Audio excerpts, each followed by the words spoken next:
Bom, vamos lá, né? Bora lá, né, pessoal? Eu vou só compartilhar minha tela aqui.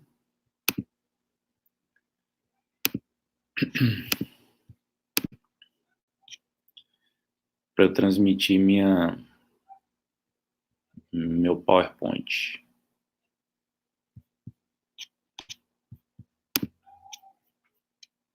Tá certo aqui.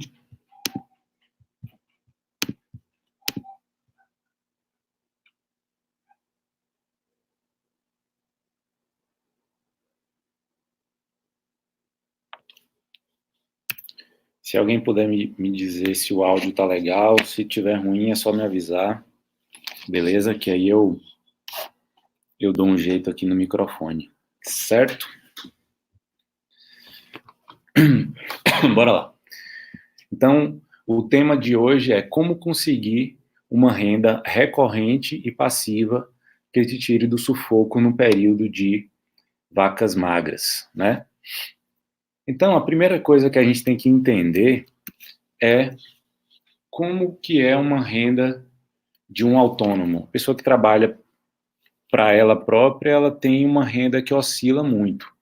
Então, eu fiz só um gráfico comparativo aqui, imaginando a renda de um autônomo, seja você um médico, um dentista, um advogado, um engenheiro, um arquiteto, ou qualquer profissão que, um empreendedor, um empresário. Então, imagine que você tem, nessa linha aqui, seu salário variou de cerca de 2 mil até o máximo lá, chegou batendo uns 12 mil reais em um mês. Só que, se você pegar a média, você tem uma média aí próxima de 6 mil reais que você ganha por mês. Só que você tem períodos de muita instabilidade. Então, tem períodos que você ganha muito menos do que os 6 mil reais e tem períodos que você ganha muito mais do que os 6 mil reais. Só que a maioria das pessoas ou gastam na média dos 6 mil ou gastam acima dos 6 mil, achando que vai ser sempre ganhar um pouco mais. Beleza? Hoje eu não estou com a internet tão boa. Se travar a internet, me avisem aqui no chat, por favor, viu? Estou vendo que parece estar com um pouco de estabilidade, mas se travar, me avise aqui no chat, por favor.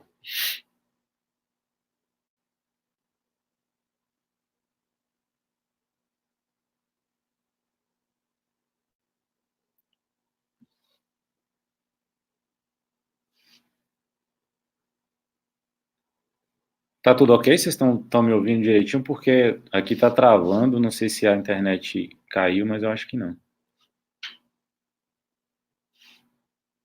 fechar e abrir aqui o YouTube.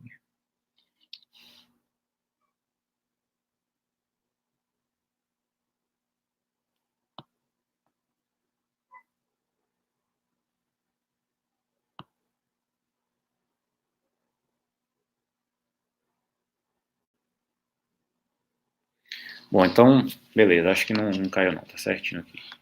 Então, as pessoas às vezes levam na média e gastam em torno dos seus 6 mil reais ou acima disso.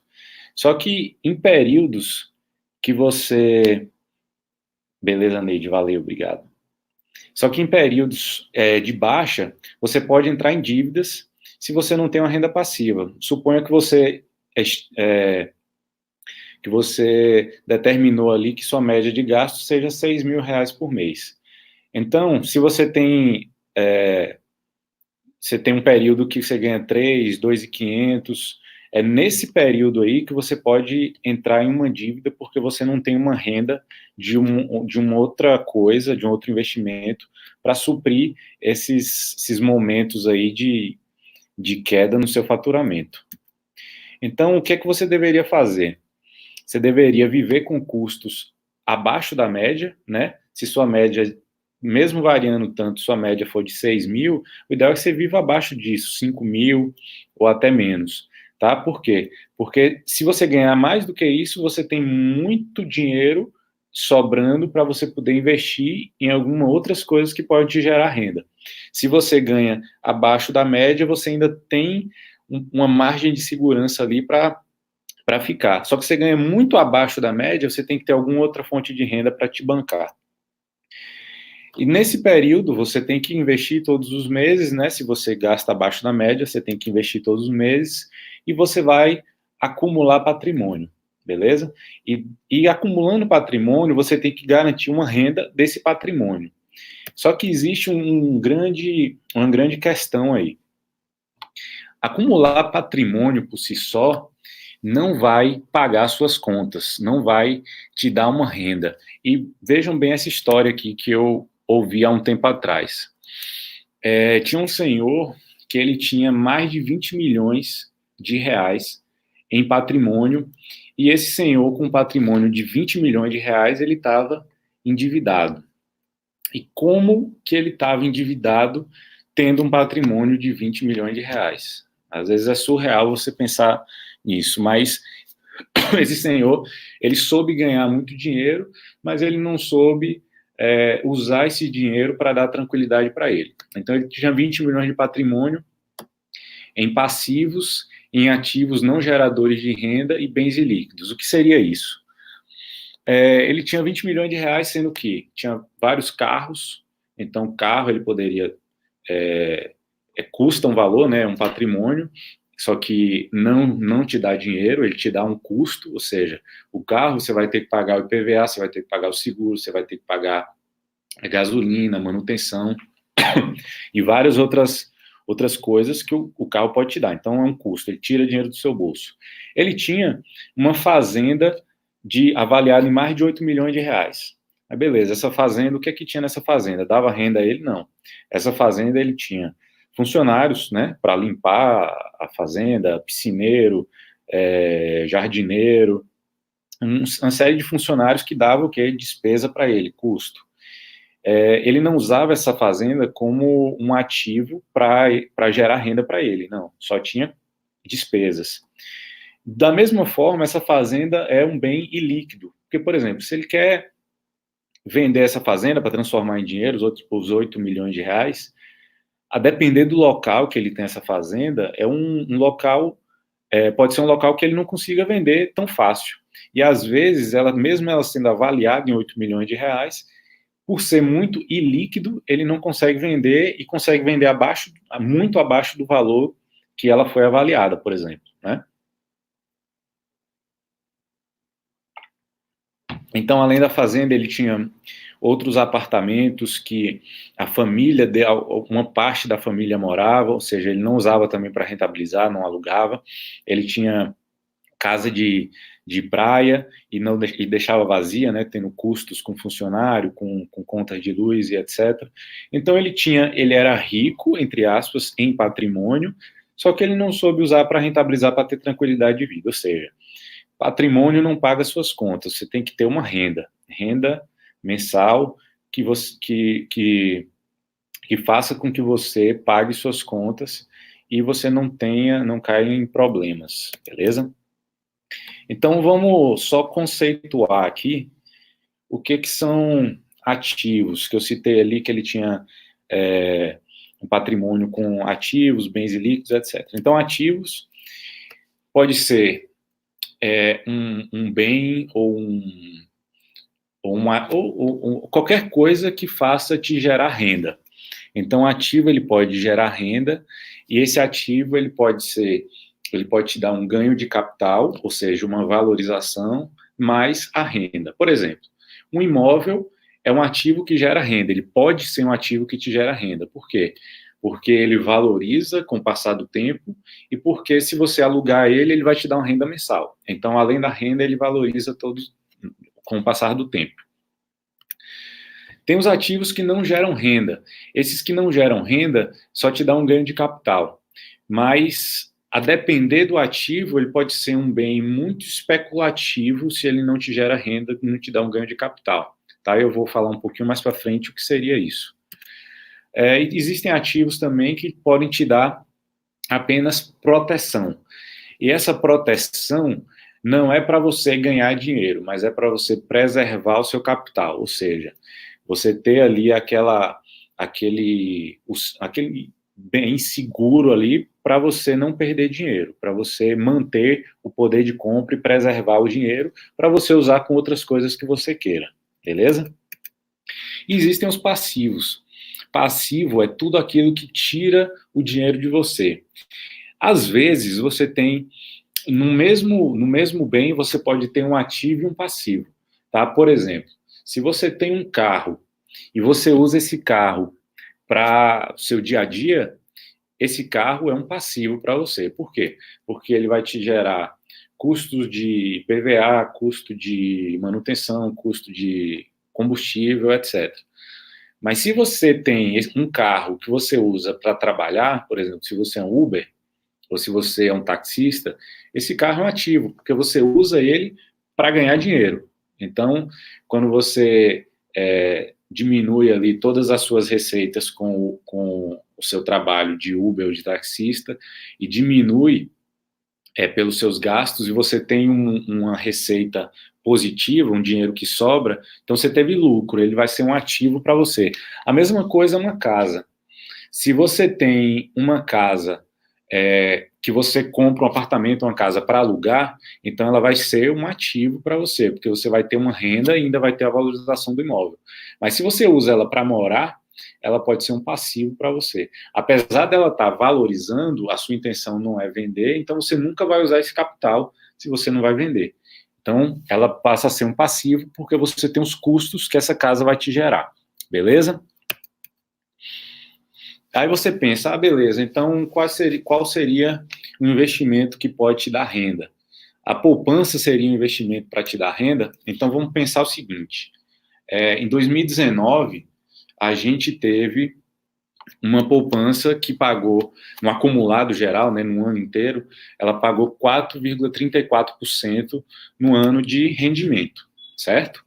A inflação acumulada em 2019 chegou a 4,31%. Então, se você parar para pensar, diminuir a poupança, o valor da poupança pela inflação, você vai ter um ganho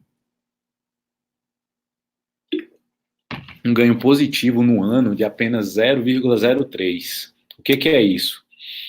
Se você botar R$ 100 na poupança em um ano, você vai ter o equivalente a R$ 100,03. Às vezes você fala, pô, não, quando eu boto lá o dinheiro na poupança, deixo um ano, vou ter mais, vou ter lá 104, R$ 105. Só que esse é isso que tem que saber diferenciar. Esse é o valor total, o valor nominal que você tem. Esse valor, esses R$ 100, daqui a um ano, ele não compra a mesma coisa que ele compraria hoje. Então, você tem que sempre tirar a inflação. Os R$ 100 de hoje, na poupança, no caso de 2019, ele compra o que R$ 100,03 compraria daqui a um ano. Tá? Então, essa a lógica que a gente tem que seguir. Sempre, todo investimento que você faz, você tem que subtrair a inflação. E aí, fazendo um comparativo com o que foi a poupança em 2019, se o cenário continuar do mesmo jeito que está hoje, com a poupança pagando 70% da Selic, né, e a inflação continuar do mesmo jeito que foi esse ano, 4,31%, a poupança ela vai te dar um prejuízo real de 1,16% no ano. Então, esses R$ 100 na poupança, depois de um ano, vai ser equivalente a R$ 98,84. Você botou dinheiro na poupança para perder ele.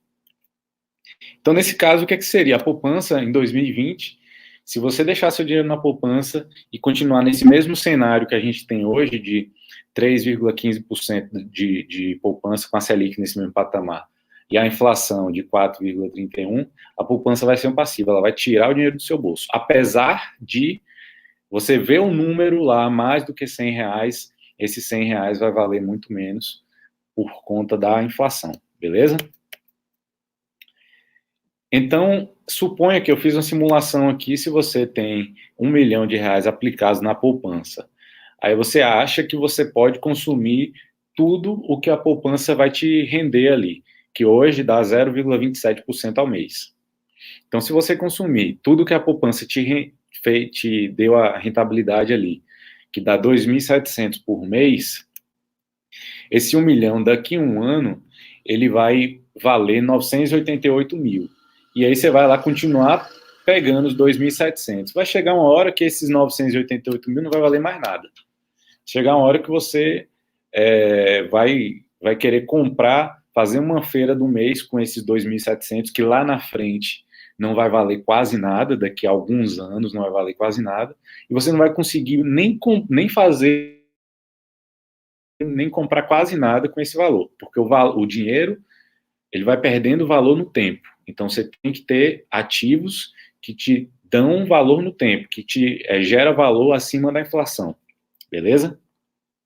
Galera do YouTube aí, se alguém quiser fazer qualquer pergunta aí, eu tô com o chat aberto aqui no celular, então é só fazer a pergunta que eu vou ver, e aí eu tento responder, beleza?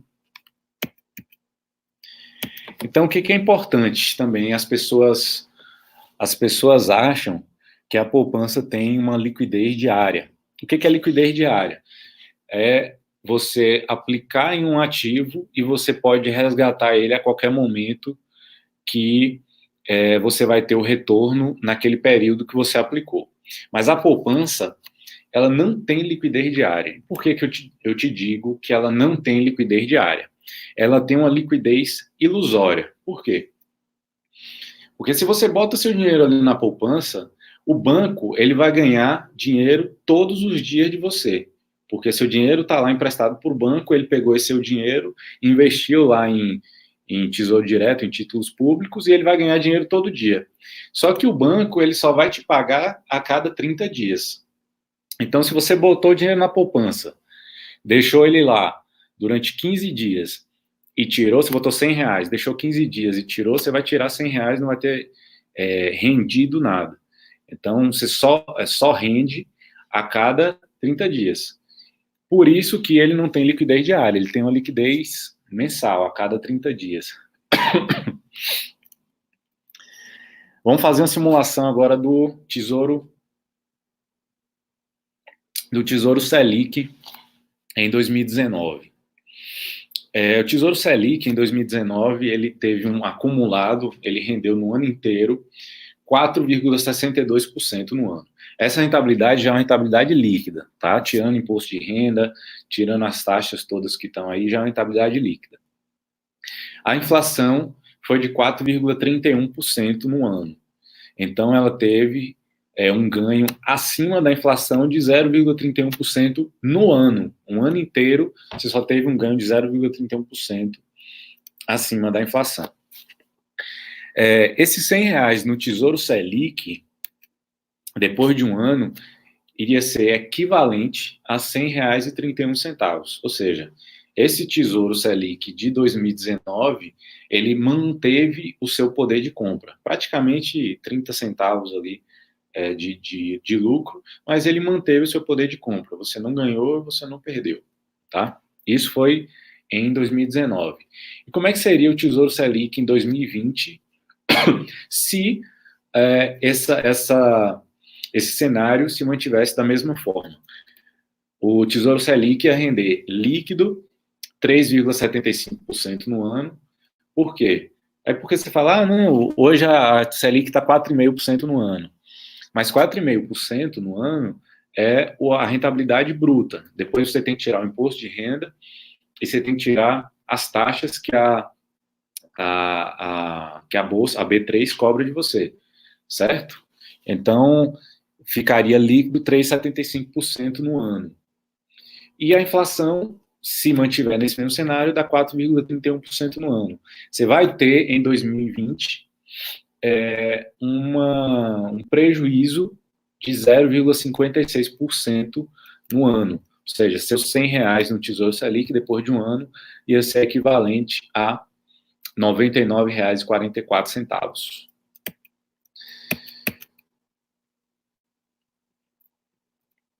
Se esse mesmo cenário ele se mantiver em 2020, o Tesouro Selic, que é o ativo, que é o investimento mais seguro do país, ele perde o poder de compra, tá? Ele vai ser um juros real negativo. O que acontece já na maioria, a maioria não, em alguns países,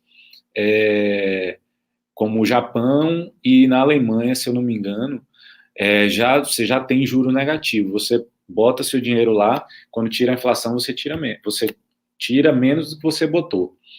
E no Brasil, nesse caso, esse ano, pode ser que os juros reais já sejam negativos, né? Então, a renda fixa hoje, nesse cenário que está, ela seria uma opção apenas para reserva sem risco e não para ganhar dinheiro.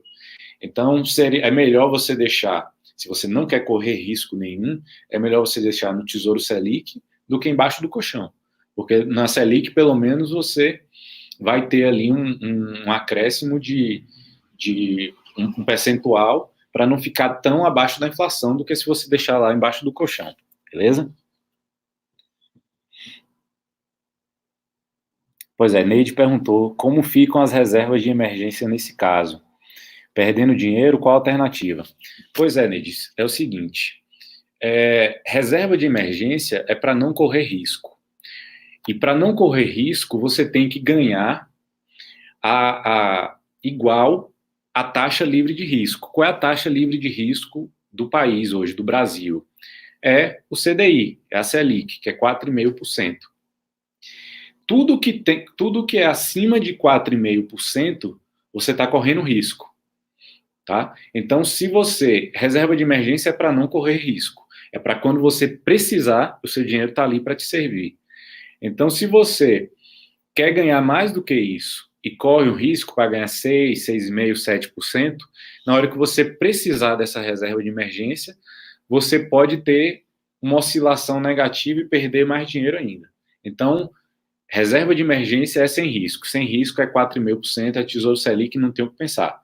Ele vai... É melhor do que você deixar embaixo do colchão, que vai estar igualmente seguro, mas ele não vai te dar rentabilidade positiva, tá? Pode existir alguma alternativa a gente fala do Nubank. O Nubank, ele vai te dar 0,25% ao ano a mais do que o Tesouro Selic, porque tem uma taxazinha que não tem no Nubank, que tem no Selic. Então, iria diminuir ali 0,25% no ano desses juros negativos. Mas nada que oscile muito acima disso, tá? Então, é tudo muito próximo. Então, sem risco, é Tesouro Selic, reserva de emergência é renda fixa Selic, beleza? Aí eu botei investimento que paga a maior taxa livre de risco do país, é o Tesouro Selic. Então, o que fazer nesses casos? O dinheiro sem risco, ele vai ter que ficar na renda fixa, pagando a taxa livre de risco, que é o CDI, e CDI é igual a Selic, tá? É a mesma taxa, 4,4%, 4,5% ao ano. Não tem o que fazer. Eu vou precisar trocar meu carro daqui 2 anos. Eu tenho que botar em renda fixa, eu tenho que botar na taxa livre de risco, porque eu não quero correr o risco de daqui a 2 anos, eu vou precisar do meu dinheiro para comprar meu carro, e esse dinheiro ter se desvalorizado, certo? Eu quero viajar daqui a 1 ano e meio.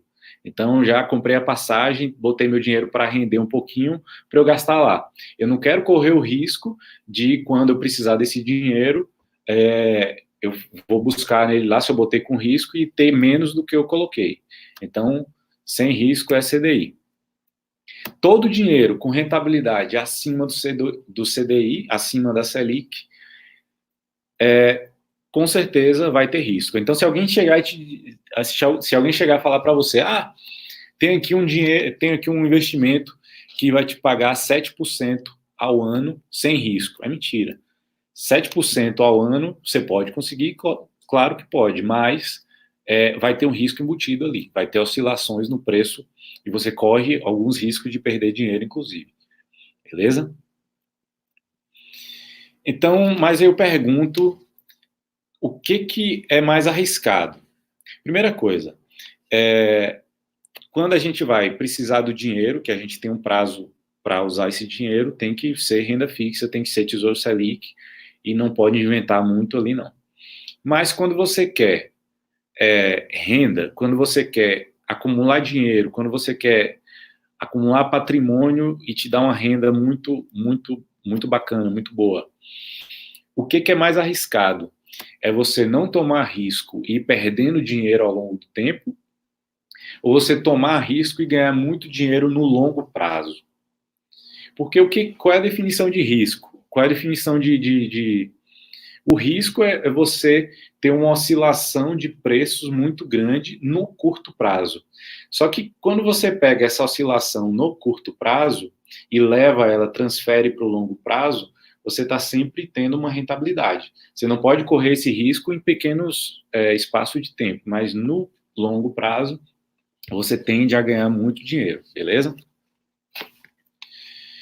Então, na minha opinião, eu acredito que arriscado mesmo é você não tomar riscos.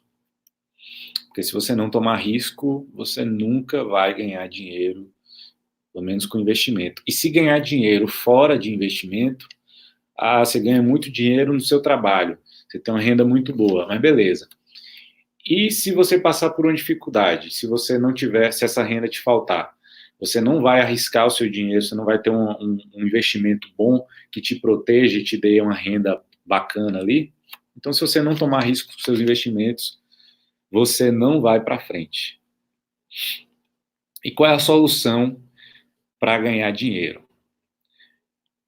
com investimentos? É investimento que te remunere acima da inflação. Por isso você tem que estar sempre ciente de quanto que está a inflação no país, qual a inflação para você ganhar acima dela.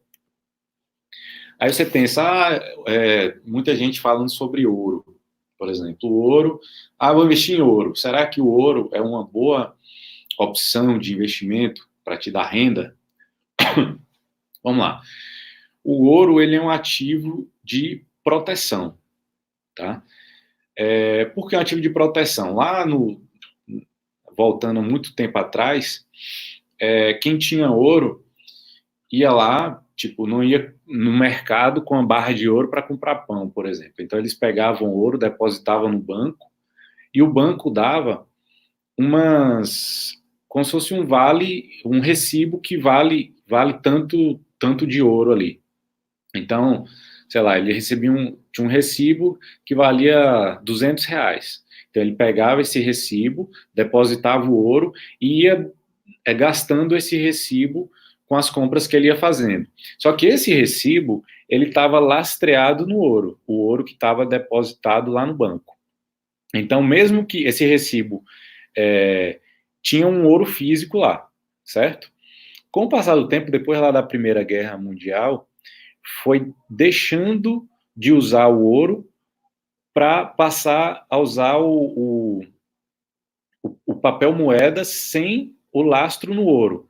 Então as pessoas foram abandonando o ouro, não precisava mais, os bancos foram fazendo, os governos foram fazendo o dinheiro sem mais ter o ouro físico lá para ter essa garantia, e foi largando o ouro de mão, certo? Então o ouro hoje é para, se a pessoa estiver esperando que o mundo se acabe, ela compra ouro lá, porque mesmo que não exista nem dinheiro mais, se o mundo todo acabar, a pessoa vai ter um ouro ali para poder, como reserva de valor. Só que o que acontece com o ouro também? O ouro é muito especulativo. Você pode ganhar dinheiro com ouro? Pode. Por especulação. O que aconteceu nesses últimos dias, por exemplo? Com esse zum aí da guerra do Irã com os Estados Unidos, as pessoas ficaram com medo de uma nova guerra mundial e o ouro disparou. Por que o ouro disparou? Porque muita gente começou a comprar ouro para se proteger de uma possível guerra e como a demanda foi maior do que a oferta, o ouro subiu, né? Então, é especulativo. Quem comprou ouro antes, especulando, achando que ia ganhar dinheiro, ganhou dinheiro com essa especulação. Mas é muito arriscado você especular e não é garantia de retorno, e muito menos de renda. O ouro, ele não produz nada, ele só fica ali guardado para você. Então, o ouro não é uma alternativa de de geração de renda. O ouro não vai te dar renda. A pessoa fala, então eu vou comprar dólar, vou investir em dólar para, sei lá, para ter uma renda em dólar. O dólar, assim como o ouro, também é uma proteção cambial, que a gente chama. Se você tem medo de que o Brasil passe por uma crise e o real se desvalorize muito, você compra dólar para se proteger de uma crise no país, uma crise no Brasil. Mas o dólar, assim como o ouro, também é altamente especulativo. Você compra ele, beleza, para se proteger, não pensando em ganhar capital com isso. Porque, como é especulativo, você nunca sabe para onde que ele vai. Então, você pode ganhar dinheiro ou perder, e sem muito embasamento para você saber se você vai ganhar ou perder, beleza? Então, não, o ouro ele não gera renda. E o Bitcoin? As pessoas perguntam do Bitcoin se ele é um bom investimento, o Bitcoin. O Bitcoin, diferente do ouro e do dólar, ele nunca, como é uma tecnologia nova, ele nunca se provou no tempo. Então, ele não. Hoje você não consegue, apesar de ter alguns estabelecimentos que aceitam Bitcoin, são muito poucos, você não consegue usar o Bitcoin como uma reserva de valor para gastar ou para trocar depois por um montante razoável que você tenha certeza que vai conseguir. Então, ele é extremamente especulativo, é muito mais arriscado do que ouro, do que dólar, como especulação, e não, ele não vai te gerar renda e ele tem uma alta volatilidade. Ele sobe e desce muito forte e para quem é altamente especulativo. Então, se você for investir em Bitcoin, você vai botar muito pouco da sua carteira, mas sabendo que é um ativo de altíssimo risco. Vamos lá, então, para ativos reais, economia real, você pensa, beleza. Então, eu vou comprar terreno, que terreno todo mundo fala, meus pais falam, meus avós falam que terreno é bom, você sempre ter um imóvel físico. Eu vou comprar terreno para me dar uma renda.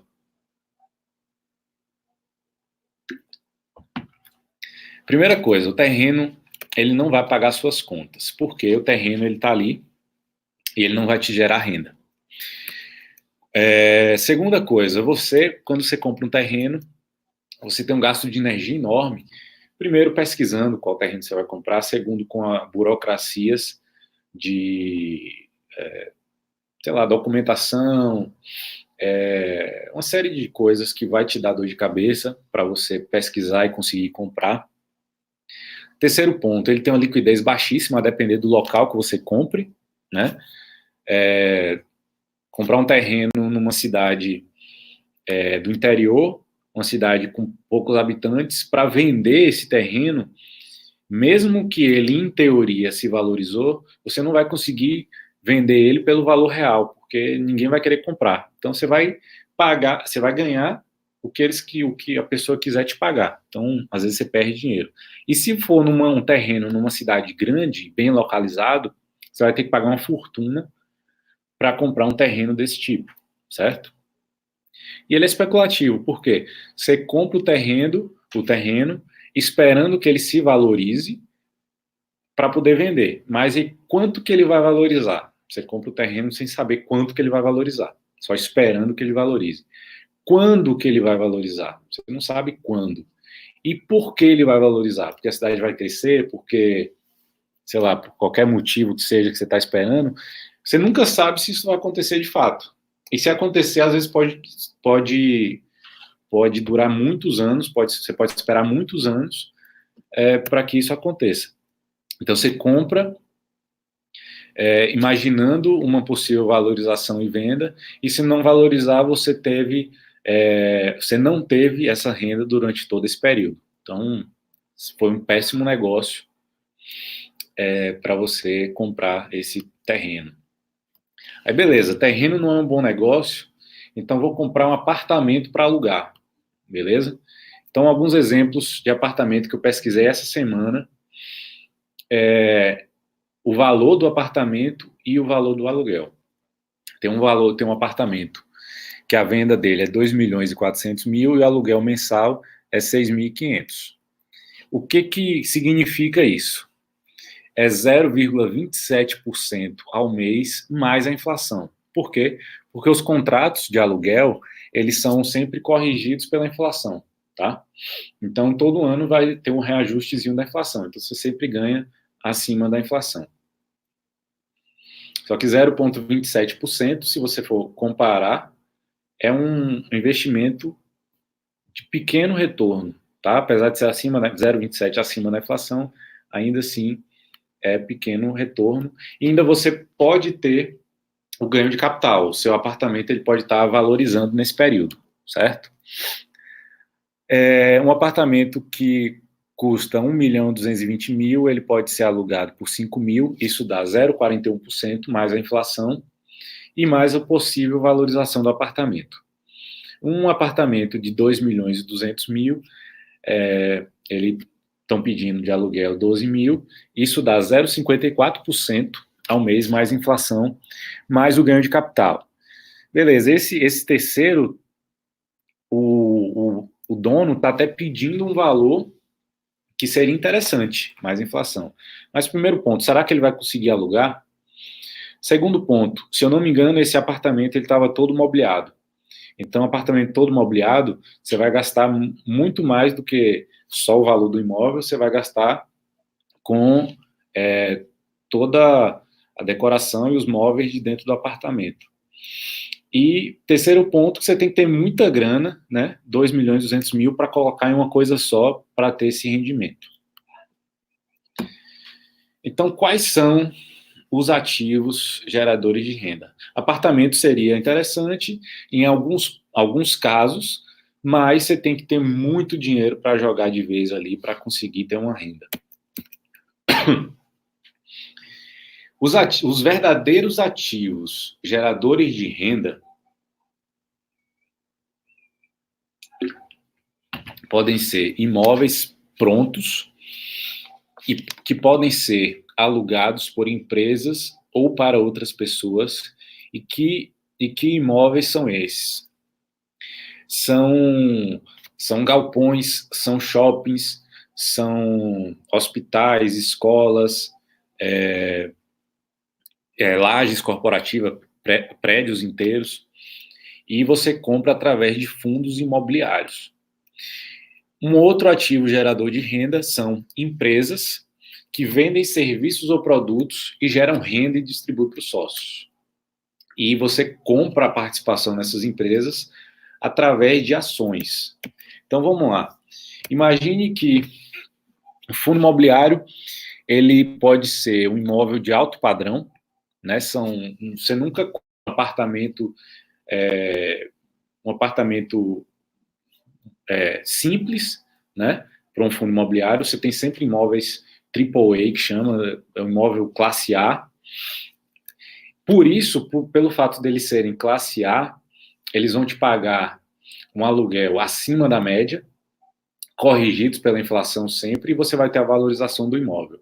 Então, só um exemplo, aqui não é recomendação de nada, de compra de nada, mas é só de uma maneira simplificada. Esse fundo imobiliário, o MOL 11, um dos shoppings que ele é proprietário não todo, né, ele tem 18% do Shopping Barra, em Salvador. O Shopping Barra ele tem mais de 50 mil metros quadrados e ele tem 315 lojas. Ou seja, se você compra um pedacinho, o mall hoje deve estar 120, 127 reais. Você compra um pedacinho desse shopping, essa cota, você já recebe um aluguel equivalente à quantidade de cotas que você tem. Então, qual a renda que o fundo imobiliário ele pode te dar? O fundo imobiliário ele faz parte da renda variável. Então, você não pode, igual a renda fixa, fazer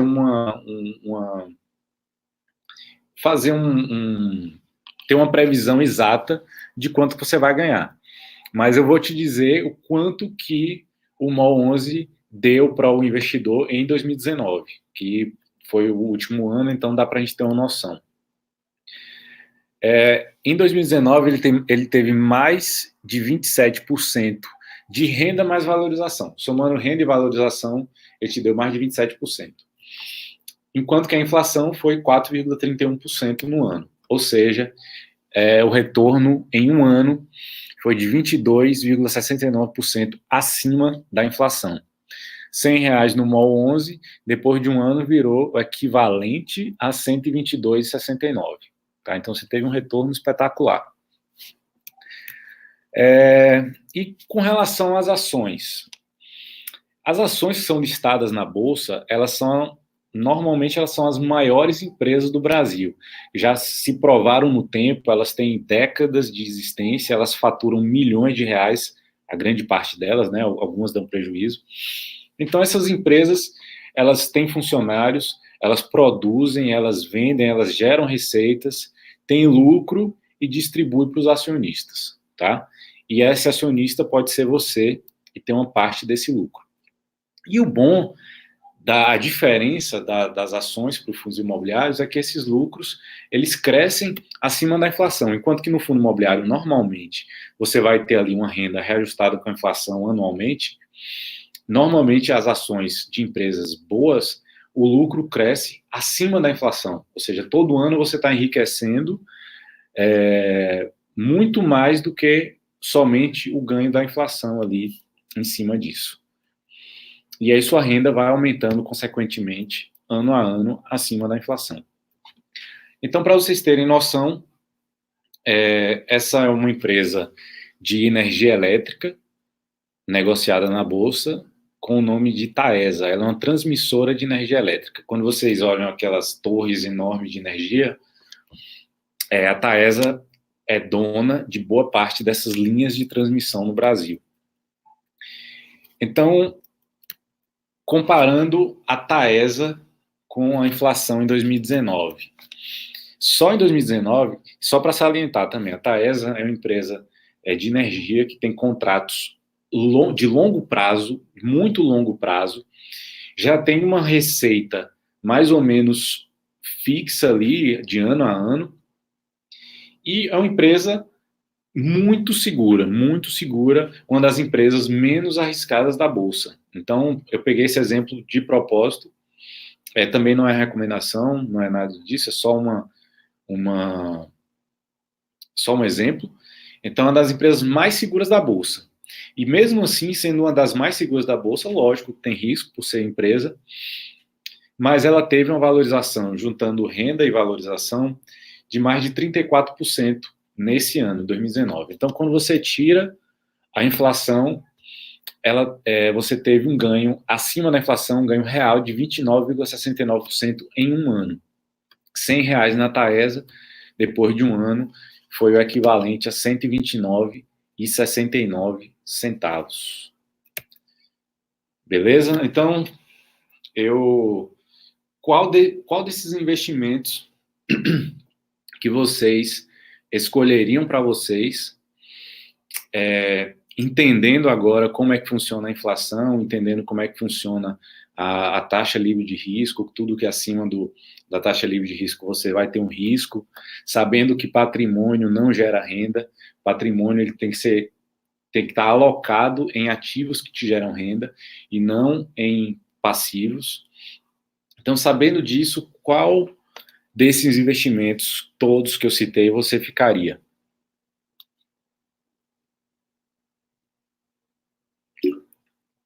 Essa é uma pergunta para se pensar e você pensa direitinho e começa a investir quando você estiver se sentindo mais à vontade para começar a investir, mas pensando sempre na melhor forma de ganhar, sempre acima da inflação. Beleza? Eu espero que vocês tenham gostado da live.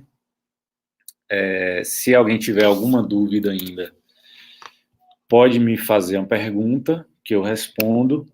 Eu vou esperar um pouquinho e, se não tiver, eu finalizo aqui a live.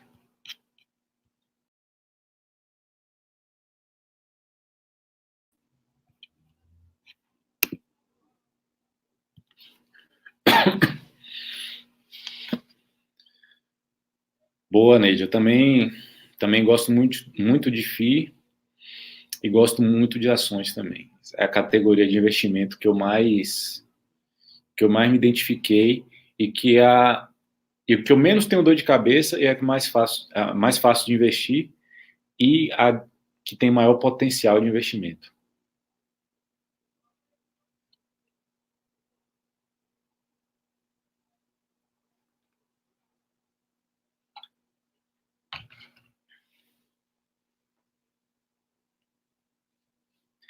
Obrigado você por acompanhar aí, brigadão mesmo. Acompanhou do início ao fim aí.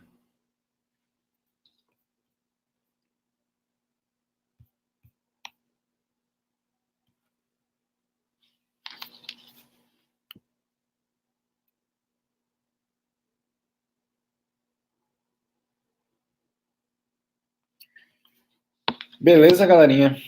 Diego fez uma pergunta aqui.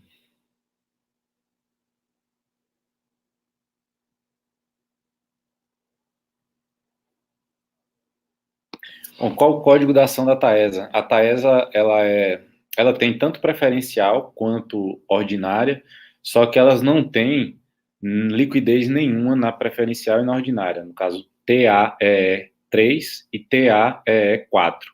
Então, como nem a ordinária nem a preferencial elas têm liquidez, ou seja, é muito difícil você comprar, que não tem negociação, é mais fácil você comprar na Unity, que é TAE11. A Unity é um pacote, né? Que você, quando compra um Unity, você compra um pacote de ordinárias com preferenciais. Mas a única que tem liquidez é a Unity, que é TAE11. Você me perguntou também do fundo BFF11, eu não conheço, deixa eu olhar ele aqui. BFF11.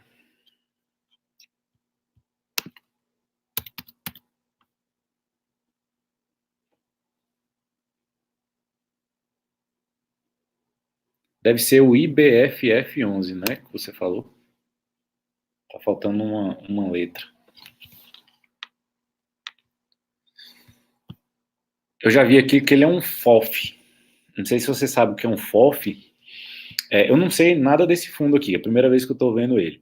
Mas o IBFF11, ele é um fundo de fundo. Ah, o BC Fund, deixa eu ver ele aqui. BCFF11.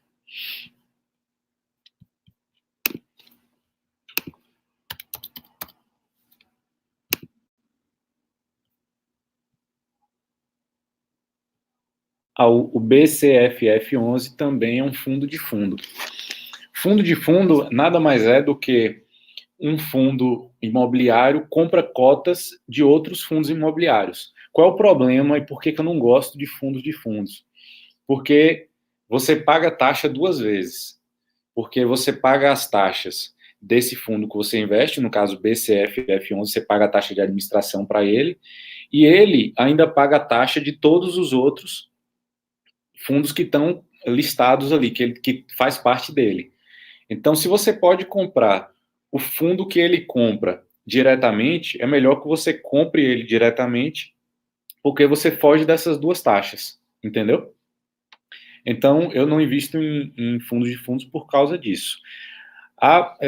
Lógico que pode ter um caso ou outro que pode fazer sentido, mas a maioria dos casos é assim. A maioria dos casos você paga taxa duas vezes.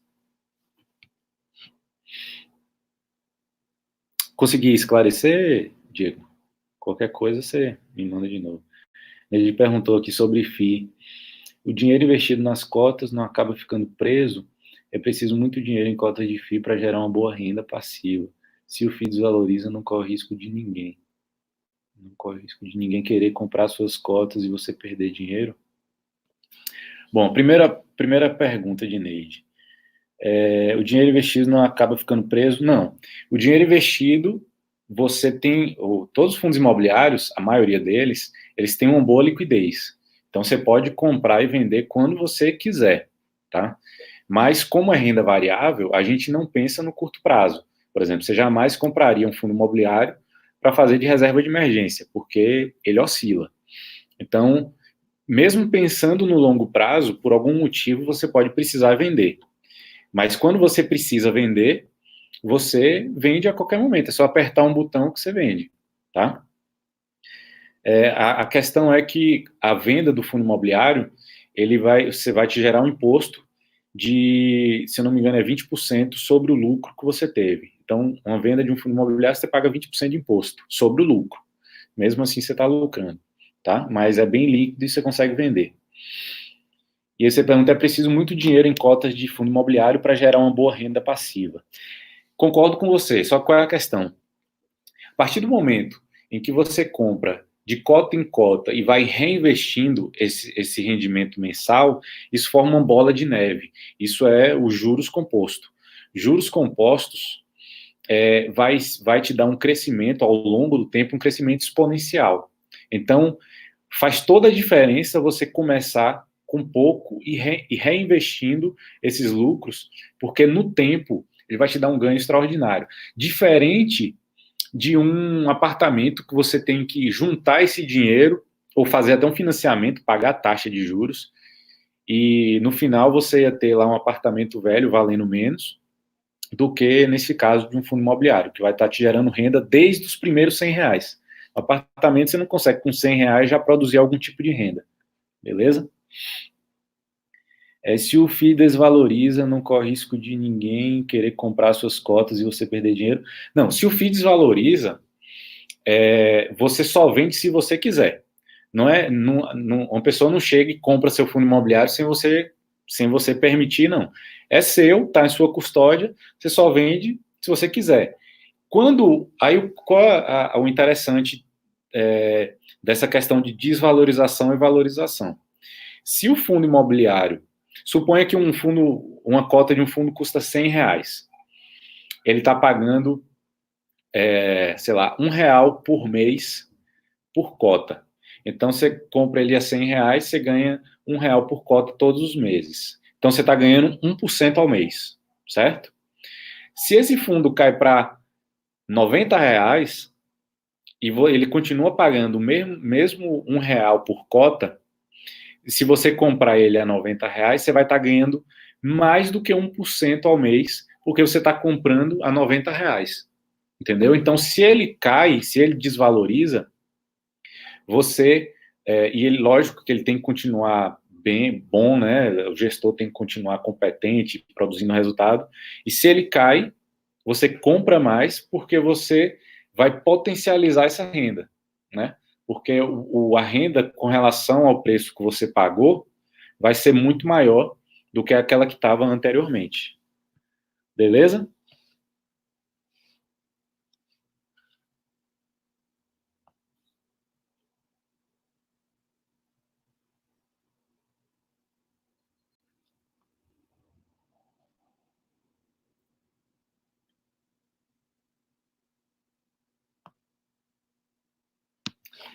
Então, valeu, meu povo. Obrigado aí por ficarem o tempo todo aí na live.